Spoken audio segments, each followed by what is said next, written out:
అయిపోయిందంటారు. ఇప్పుడు 2వ నెల స్టార్ట్ అయింది. 8వ తారీఖు యుద్ధం ప్రారంభమైతే ఇవాళ 2వ నెల స్టార్ట్ అయిపోయింది. ఎక్కడ యుద్ధం ఆగుతుంది? ఇరాన్ ప్రవర్తనం చేసింది. ఇప్పుడు ఎట్లొచ్చిందంటే ప్రపంచానికి సంకటము. ఒకవైపు శాంతి చర్చలు జరుపుతున్నా చర్చలు జరుగుతున్నకు వచ్చింది సంకటం. ఇవాళ ఎట్లయితారు? హర్ముజ్ జలసంధి అనేటువంటిది ఇరాన్కి యెమెన్కి మధ్యలో ఉండేటువంటి చిన్న జలసంధి.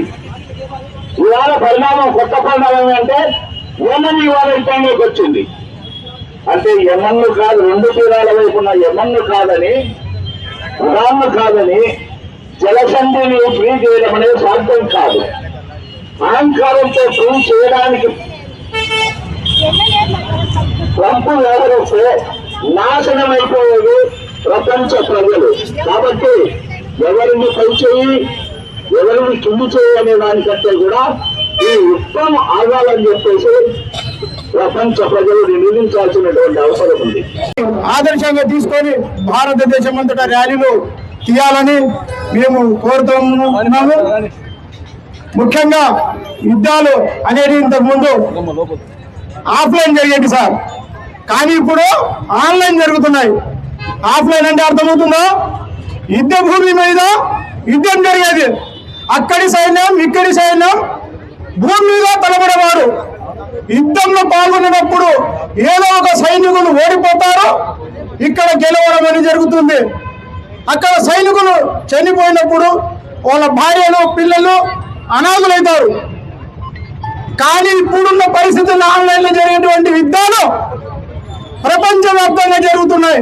వాళ్ళు వేసే బాంబులు చిప్పుల దాడుల వలన అమాయకమైన ప్రజలు, స్త్రీలు, పిల్లలు, వృద్ధులు అందరూ చనిపోవడం జరుగుతుంది. ఈ యుద్ధంలో సైనికులు చనిపోతున్నారా? లేదు.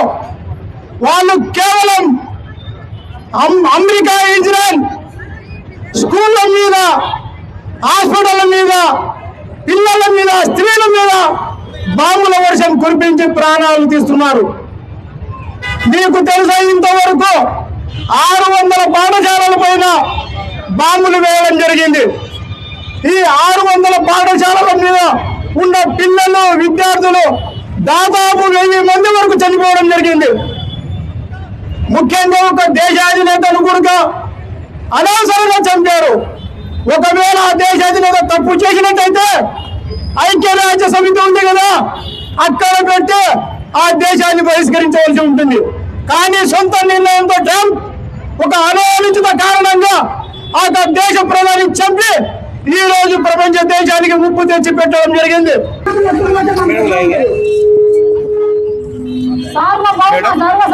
ప్రజాస్వామ్య గణతంత్ర దేశం కదా మనది.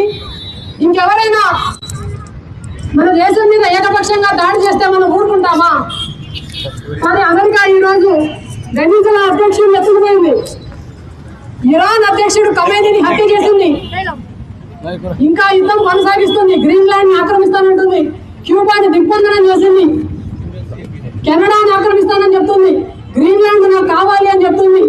ఇదహంకారాన్ని ప్రపంచం సహించడం మహా నేరం అవుతుంది.